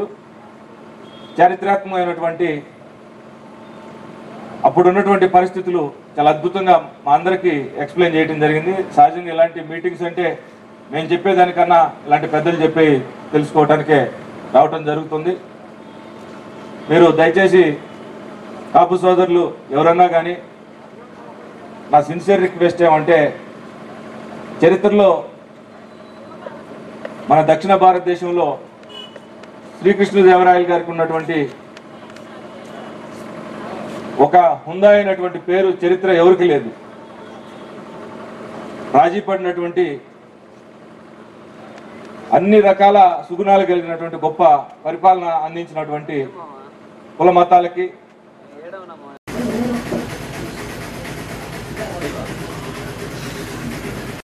ఈ రోజున మన కేంద్రంలో జరుగుతున్న పరిణామం పార్లమెంట్లో మరి లోక్సభలో ప్రవేశపెట్టేదానికి యూపీఏ ప్రభుత్వం మరి సిద్ధంగా ఉంది. ఈ ఆంధ్ర రాష్ట్రంలో ఈ యొక్క శాసనసభలో మెజారిటీ శాసనసభ్యులు తిరస్కరించిన ఈ బిల్లుని ఏదో విధంగా మొండి వైఖరితో ప్రవేశపెట్టాలి, ఏదో విధంగా దీన్ని పాస్ చేయించాలి అని చెప్పేసి యూపీఏ ప్రభుత్వం మొండి వైఖరితో అవలంబిస్తూ ఉంది. దీన్ని మేము ఉద్యోగ సంఘాలుగా తీవ్రంగా ఖండిస్తూ ఉన్నాం. బీజేపీ ప్రభుత్వాన్ని కూడా మేము ఒకటి అభ్యర్థిస్తూ ఉన్నాం. మీ యొక్క పాలసీ చిన్న రాష్ట్రాలకు అనుకూలం కావచ్చు, దాన్ని మేమేం తప్పటం లేదు. కానీ కనీసం మన సొంత కుటుంబంలో ఒక ఇద్దరు అన్నదమ్ములు విడిపోవాలన్నా కానీ పెద్దలు కానివ్వండి, కుటుంబ సభ్యులు కానివ్వండి, బంధువులు కానివ్వండి, మరి పెద్దవాడికి ఏముండయి, చిన్నవాడికి ఏమి ఇవ్వాలి, పెద్దవాడికి మరి ఏ కయ్యి ఇవ్వాలి, చిన్నవాడికి ఏ కయ్యి ఇవ్వాలి, వాళ్ళిద్దరికి నీటిపారుదల విషయంలో నీటిపారుదల పంపిణీ విషయంలో తగాదాలు రాకుండా పెద్ద మనుషులు మరి వారికి ఒక అగ్రిమెంట్లో రాసుకోవడం, అలాగే ఆ కుటుంబంలో ఆస్తులన్నీ ఉన్నాయి, అప్పులన్నీ ఉన్నాయి, పెద్దవాడికి ఏమి ఇవ్వాలి, చిన్నవాడికి ఏమి ఇవ్వాలి, అవన్నీ ఏమీ లేకపోవటం. ఇది కేవలం చూస్తూ ఉంటే ఇద్దరు అన్నదమ్ములు ఉంటే ఒక అన్నేమో పెద్ద సిటీలో ఒక 5 అంతస్తుల బిల్డింగ్ కట్టుకొని ఉద్యోగం చేస్తూ సుఖంగా జీవిస్తూ ఉంటే ఒక తమ్ముడు ఒక గ్రామంలో ఏదో సాలీసాల వ్యవసాయం చేస్తూ ఆ వ్యవసాయం మీద వచ్చే కొద్దో గొప్ప కూడా తీసుకుపోయి అన్నకిస్తా ఉంటే ఆ అన్న అనుభవిస్తూ ఆఖరికి ఆ అన్న విడిపోతానంటే ఆ కుటుంబ పెద్దలు కూడా ఈ పట్టణంలో ఉన్న 5 అంతస్తుల బిల్డింగ్ని పెద్దవాడికి ఇచ్చి మరి ఆ చిన్నవాడికి ఆ పూరి గుడిసి ఇచ్చి మీరు విడిపోండి, మేము విభజిస్తున్నామంటే ఎంత దారుణంగా ఉంటుందో అదే పరిస్థితి మరి ఈరోజు కేంద్ర ప్రభుత్వం ఆ విధంగా అవలంబిస్తూ ఉంది. అసలు జయాంధ్ర ఉద్యమం వచ్చినప్పుడే ఈ రాష్ట్రాన్ని విభజించాలని చెప్పి ప్రయత్నాలు జరిగినాయి. అప్పుడు పెద్ద మనుషులు ఈ రాష్ట్రం విడిపోతే ఇద్దరు కూడా దెబ్బతింటారు. తెలంగాణ ఆంధ్ర ప్రాంతం వాళ్ళు కూడా తెలంగాణ నుంచి నీటిపారుదల ఆంధ్ర రాయలసీమకి మరి వెళ్ళవలసి ఉంటుంది. విడిపోతే నీటి యుద్ధాలు వస్తాయి. అందువలన ఈ రాష్ట్రం ఎప్పటికీ ఉమ్మడిగానే ఉంటే ఈ రాష్ట్రం అభివృద్ధి చెందుతుందని చెప్పిన తర్వాత సీమాంధ్రలోని పెట్టుబడిదారులందరూ కూడా అందరూ సంపదనంతా తీసుకెళ్లి హైదరాబాద్లో పెట్టి అక్కడ హైదరాబాద్ని మనది హైదరాబాదు, మనకెంతో దూర ప్రాంతం మనం అయినా కానీ మనది హైదరాబాదు, ఈ రాష్ట్రం విడిపోదు, ఈ తెలుగు వారంతా ఒకే విధంగా ఉంటారని చెప్పేసి ఆ రాష్ట్రాన్ని అక్కడ హైదరాబాద్లో అభివృద్ధి చేసుకున్నారు. మనం చూస్తే ఎక్కడైనా కానివ్వండి, ఉత్తరాంచల్ కానివ్వండి, అలాగే మిగతా జార్ఖండ్ కానివ్వండి, విడిపోయిన రాష్ట్రాలన్నీ కూడా వివిధ భాషలు మాట్లాడేవారు లేకపోతే వివిధ జాతుల వారు మేము సపరేట్గా ఉంటాం, మేము సపరేట్గా మా రాష్ట్రాన్ని మేము వెళ్ళేసి డెవలప్ చేసుకుంటామని చెప్పేసి ఉద్యమాలు చేసి ఆ రాష్ట్రాన్ని విభజించుకొని ఉద్యమాలు చేశారు. మరి ఇక్కడ పరిస్థితి కాదు. మన ఆంధ్ర ప్రాంతం రాజధాని తెలంగాణ నడిబొడ్డున హైదరాబాద్లో ఉంది. అభివృద్ధి అంతా అక్కడే జరిగింది. కేంద్ర ప్రభుత్వాలన్నీ కార్యాలయాన్ని తీసుకుని ఎక్కడ పెట్టారు, పరిశ్రమలన్నీ అక్కడే ఉన్నాయి, ఐటీ పరిశ్రమ అంతా అక్కడే ఉంది, కెమికల్ పరిశ్రమలు అన్నీ ఉన్నాయి, అనేక విశ్వవిద్యాలయాలు అక్కడే ఉన్నాయి. మరి వాళ్ళ ప్రాంతంలోనే మన రాజధాని ఉంటే మరి మేము విడిపోతామని చెప్పేసి వాళ్ళు చెప్పడం ఇది కేవలం కొంతమంది రాజకీయ నిరుద్యోగులు ఒక డ్రామా ఆడితే మరి వారికి అనుగుణంగా యూపీఏ ప్రభుత్వం వారు ఎంపీ సీట్లు మద్దతిస్తారు, మా పార్టీ అక్కడ తెలంగాణలో లేకుండా పోయిందని వాళ్ళ యొక్క ఎంపీ సీట్లకు మరి కక్కుర్తిపడి వాళ్ళకి ఈ రాష్ట్రాన్ని ఇచ్చేయటం, ఈ సీమాంధ్రను మరి నిజంగా నట్టేటను ముంచడమే. ఇప్పుడే గనక ఈ సీమాంధ్రను కనుక విభజించినట్లయితే పూర్తిగా రైతాంగం అంతా పూర్తిగా నాశనమయ్యే ప్రమాదం ఉంది. కనీసం నీటిపారుదల విషయం ఇంతవరకు ఎక్కడ తేల్చలేదు. ఆ బిల్లులో స్పష్టంగా ఇంతవరకు మరి బీజేపీ ప్రభుత్వం వాళ్ళు కూడా అదే అడుగుతా ఉన్నారు, సీమాంధ్రను న్యాయం చేయండి అని చెప్తా ఉన్నారు. మరి బీజేపీ మెయిన్ ప్రతిపక్షం దాన్ని కూడా మరి వీళ్ళు లెక్కలోకి తీసుకోకుండా నీటిపారుదల విషయాలు తేల్చకుండా రాజధానికి ఎంత ఇస్తారు, రాజధాని ఎక్కడ కట్టుకోవాలి అనే విషయాలు తేల్చకుండా ఉద్యోగుల భవిష్యత్తు ఏమిటి, మరి పిల్లల భవిష్యత్తు ఏమిటి, ఇవన్నీ కూడా ఏమీ లెక్కలో తీసుకోకుండా అడ్డగోలుగా కేవలం రాహుల్ గాంధీని ప్రధానమంత్రిని చేయాలి, టీఆర్ఎస్ ఎంపీ సీట్లు మాకు కావాలని చెప్పేసి కేవలం దురుద్దేశంతో ఈ యొక్క విభజన కూడుకోవడం మరి నిజంగా సీమాంధ్రులను చాలా విధంగా కలిసివేస్తూ ఉంది. దయచేసి మేము ఈరోజు కావలిపట్టణ మరి మన రాష్ట్ర నాయకులు కందుకూరు సత్యనారాయణ గారు, అలాగే కావలిపట్టణ తాలూకా బీజేపీ కార్యవర్గాన్ని మొత్తానికి ఒక విన్నవిస్తూ ఉన్నాం. మీరు కూడా తక్షణం మరి, ఎందుకంటే మనకు పెద్ద టైం లేదు, రేపు ఎల్లుండే ఇది మనకి లోక్సభలో దీని మీద చర్చ జరగబోతా ఉంది కాబట్టి తక్షణమే మీరు దొరికే మాట్లాడుంటారు మీ పెద్దలతోటి. తక్షణమే దీని మీద ఒక ఫ్యాక్స్ రూపంలో మేము నివేదించిన అంశాలని మరి ఫ్యాక్స్ రూపంలో మీ కేంద్ర నాయకులు తెలియజేసి ఈ రాష్ట్రాన్ని కాపాడేదానికి మీ వంతు శాయశక్తుల కృషి చేయవలసిందని మరీ ఈ యొక్క కావాలి బీజేపీ నాయకులకు, అలాగే వెంకట సత్యనారాయణ గారికి, కేంద్ర నాయకులందరూ కూడా. ఈ యొక్క ఆంధ్రప్రదేశ్ యొక్క పరిస్థితి చాలా గంభీరంగా ఉంది. యావత్తు రాష్ట్రం అంతా కూడా సోమవారం లేదా మంగళవారం ఈ యొక్క పార్లమెంట్లో ఈ తెలంగాణ బిల్లు ఏం జరుగుతుంది ఇవన్నీ కూడా ఉన్నాయి. అయితే వీటన్నిటికంటే కూడా ఈ యొక్క దేశ చరిత్రలో ఎక్కడ కూడా నాన్ గెజిటెడ్ ఆఫీసర్స్ ఇన్ని రోజులు ఇంత సుదీర్ఘంగా ఒక రాష్ట్రం కోసం, రాష్ట్రంలో న్యాయం జరగాలని వారు ఇన్ని రోజులు ఈ యొక్క మద్దతు ఏదైతే తెలియజేశారో, ఈ యొక్క గెజిటెడ్ ఆఫీసర్స్ దేనికోసం అయితే పనిచేస్తున్నారో, రాష్ట్రం న్యాయం జరగాలి, విడిపోకూడదని వారు చేస్తున్నందుకు ముందు వారిని మా రాష్ట్ర పార్టీ తరఫున వారిని అభినందిస్తున్నాం. ఎందుకంటే ఈ తెలంగాణ బిల్లుని అన్ని పార్టీలు ఒప్పుకున్నప్పటికీ, భారతీయ జనతా పార్టీ కూడా తెలంగాణ బిల్లు ఒప్పుకున్నప్పటికీ కూడా ఈ యొక్క బిల్లుని రాత్రికి రాత్రి ఆలోచించకుండా కేవలం ఓట్ల కోసము, సీట్ల కోసము, తన యొక్క కొడుకు ప్రధానమంత్రి కావాలనే ఒకే ఒక లక్ష్యం కోసం ఈ యొక్క రాష్ట్రాన్ని అన్యాయం చేయడానికి ఏదైతే ఉందో భారతీయ జనతా పార్టీ దీన్ని వ్యతిరేకిస్తుంది. దీని విషయంలో భారతీయ జనతా పార్టీ కేంద్ర నాయకుల దగ్గర కూడా స్పష్టంగా ఉంది. ఈ విషయంలో మేము అనేక సార్లు సీమాంధ్ర భారతీయ జనతా పార్టీ విడిగా కూడా కమిటీ ఏర్పాటు చేసుకుని మేము ఢిల్లీకి వెళ్ళి ఈ విషయంలో 3 సార్లు ఢిల్లీలో కూడా మా కేంద్ర నాయకత్వానికి ఈ విషయం మీద స్పష్టంగా చెప్పిన తర్వాత వారు కూడా ఒక అంగీకారానికి వచ్చారు. వాస్తవంగా చాలా అన్యాయం జరిగింది కాబట్టి ఈ తెలంగాణ బిల్లు విషయంలో ఆ న్యాయం జరిగే తర్వాతనే మేము తెలంగాణ బిల్లుకు మేము మద్దతు ఇస్తామని మాతో స్పష్టంగా చెప్పారు. దానికి వేరే ఆలోచనే లేదు. అయితే దీంట్లో ఎన్ని చెప్పినప్పటికీ కూడా కాంగ్రెస్ మొన్న రాజ్యసభ ద్వారా తీసుకెళ్లాలని దొడిదాన్ని కూడా ఆలోచించింది. ఆర్థికపరమైన అంశాలు ఉన్నప్పుడు రాజ్యసభ ద్వారా ఎట్లా తీసుకెళ్తామని భారతీయ జనతా పార్టీ ప్రశ్నించిన తర్వాత మళ్ళా పార్లమెంట్లో పెట్టారు. ఎంతసేపటికి వాళ్ళు ఈ రోజు కూడా ఒక విదేశీయురాలు యొక్క మైండ్ సెట్ ఎట్లుందంటే తన తనయుడు ప్రధానమంత్రి కావాలి, దానికోసం మేము ఏమైనా అడ్డదాలు దొరుకుతారని ఈ విధంగా చేయడాన్ని మనం అందరం కూడా వ్యతిరేకించాలి. భారతీయ జనతా పార్టీ కూడా వ్యతిరేకిస్తుంది. కేవలం ఓట్లు, నోట్ల కోసం, సీట్ల కోసమే ఈ యొక్క ఆలోచన విధానాన్ని మనందరం కూడా అర్థం చేసుకోవాలి. భారతీయ జనతా పార్టీ స్పష్టంగా చెప్తుంది. రాత్రి కూడా మా కేంద్ర నాయకత్వంతో మేము మాట్లాడినప్పుడు వాడు చెప్పారు, సత్యం గారు మనం చాలా స్పష్టంగా చెప్పాము, న్యాయం మన పక్క ఉంది, సీమాంధ్ర పక్క న్యాయం ఉంది, సీమాంధ్రకు పూర్తి స్థాయిలో అన్యాయం జరిగింది, ఇది కానీ మన పార్టీ బిల్లుకు మద్దతు ఇచ్చే ప్రసక్తి లేదని. అయితే ఈ యొక్క విషయంలో కాంగ్రెస్ పార్టీ అలాగే మిగతా కాంగ్రెస్ పార్టీ యొక్క మిత్రపక్షాలు వాళ్ళంతా కూడా అనుసరించే దాన్ని బట్టి ఇక్కడ వ్యూహం ఉంటుంది. ఎట్టి స్థితిలో కూడా సీమాంధ్రకు న్యాయం చేయాలని మోడీ గారు రాబోయే ఎలక్షన్లు 2 నెలలే ఉన్నాయి. 2 నెలల్లో ఎలక్షన్లు అయిన తర్వాత ప్రశాంతమైన వాతావరణంలో కూర్చొని నర్సారెడ్డి గారు చెప్పినట్లు అన్నదమ్ముల్లాగా కూర్చొని ఇచ్చిపుచ్చుకోవడము, విడిపోవడం ఇవే భారతీయ జనతా పార్టీ కోరుకుంటుంది. గుడ్డిగా చిన్న వస్తుంటారు అదేం లేదు.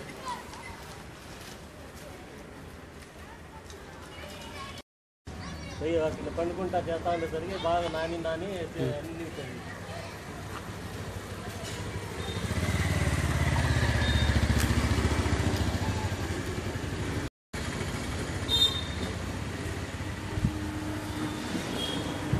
రోజు 12-12:30 కల్లా క్లీన్ చేస్తారు అదేం లేదు. ఈ డ్రైనేజీ అదే ఆ డ్రైనేజీ అది ఇస్తాను అన్నారు. అది రోజు ఏమైనా ఇబ్బంది లేదు టీంలో మీకు? ఇబ్బందిగానే ఉంటుందా. పందులు అవి వస్తున్నాయి బాగా? పందులు వస్తున్నాయి. అందుకే కాలు డ్రైనేజ్ కట్టిస్తాను అని చెప్పి ఆయన అది రాయి ఎందుకే పెట్టింది, కట్టిస్తాను పని చేస్తున్నారు పెద్దవాళ్ళు, వాళ్ళకైతే కట్టిస్తానంట. ఈ డ్రైనేజ్ అయితే ఎన్ని రోజుల నుంచి పగిలిపోయి ఉంది? ఇది చాలా రోజులు ఉంటుంది. వారు సంవత్సరాలు 2 సంవత్సరాలు అప్పటి నుంచి ఎవరు పట్టించుకోవాలి. కట్టించుకోవాలి. ఇప్పుడు ఇది కట్టిస్తాను అంటున్నారు. ఇది ఇట్లా పైన వేసేసి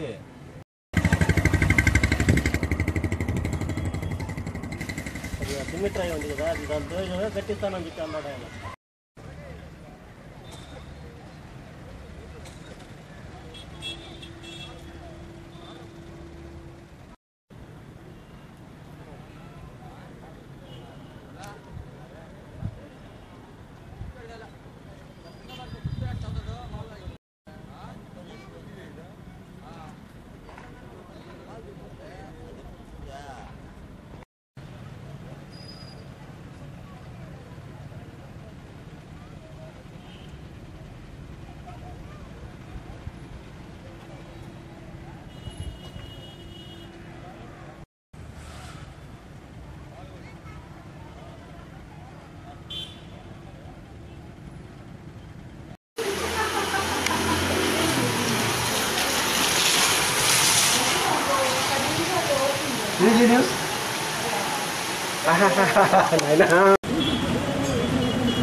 సీమాంధ్రకి సోనియా గాంధీ ఏ విధంగా ద్రోహం చేశారు, కార్మికులకి టీటీ వ్యవస్థ ఈ ఈడీ గారు ఆ విధంగా ద్రోహం చేస్తున్నారు. ఇది చాలా ఖండించాల్సిన విషయం. మహిళా కండక్టర్లకి విపరీతంగా కేసులు రాస్తున్నారు. మహిళా కమిషన్కి త్వరలో మహిళా సదస్సు కూడా ఏర్పాటు చేసి మహిళల చేత ఇక్కడ ధర్నా చేయించగలమని, కార్మికుల్ని ఏ విధంగా బాధిస్తున్నారో ఆ టీటీఏలకి ముందు ట్రైనింగ్ ఇచ్చి ఏ విధంగా కేసులు రాయాలో తెలుసుకోవాలని, ఎక్కువగా కండక్టర్ నుంచి వచ్చిన టీటీఏలు అర్థం చేసుకొని రాస్తున్నారు. అదే డ్రైవర్ నుంచి వచ్చిన టీటీఏలు తెలిసి తెలియనితనంతో రకరకాల కేసుల్ని బనాయిస్తూ కార్మికులు వేధిస్తున్నారు. ఈ విధంగా వేచిన దానివల్ల కండక్టర్లు డ్యూటీలు చేయలేని పరిస్థితి ఏర్పడింది. కాబట్టి ఈ అనాగరిక చర్య మానుకోకపోతే రాబోయే పరిణామాలకి ఎంప్లాయీస్ తీసుకున్న రాబోయే పరిణామాలకి మీరే బాధ్యత వహించుకోవాలని కోరుకుంటూ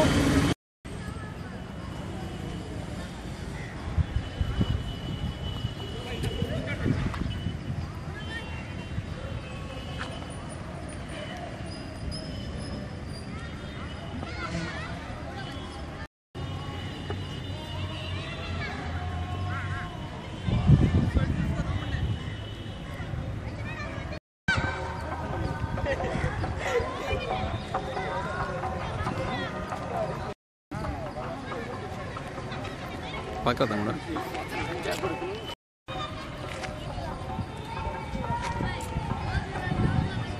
సినిమా వెళ్ళిపోతున్నాడు.